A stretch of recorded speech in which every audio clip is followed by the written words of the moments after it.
একটি বিষয় ভাবার খুবই প্রয়োজন। সামান্যতম একটি পাউরুটি আমাদের কত বড় শিক্ষা দিয়ে যায়।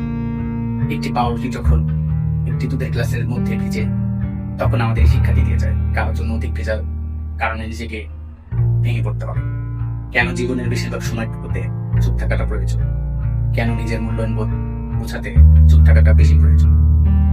সবাই টানা চার কিন্তু অনেক বেশি সাউন্ড, অনেক বেশি আওয়াজ করে, অথচ লক্ষ টাকার হাজার টাকার বান্ডেল গুলো নীরবেই নিজের মূল্যায়ন বোধ বুঝিয়ে দিয়ে যায়। একজন মানুষের জীবনের সবচেয়ে গুরুত্বপূর্ণ বিষয় হচ্ছে আত্মসম্মান বোধ। কেউ যদি আপনার আত্মসম্মান বোধে আঘাত করে, তার থেকে দূরে থাকুন, তাকে চিনে রাখুন, নিজেকে এমন পর্যায়ে গিয়ে দাঁড় করান যে আপনার আত্মসম্মান বোধে আঘাত করেছিল সেই একদিন আপনার দিকে তাকাতে হলে উপর দিকে তাকাতে হবে।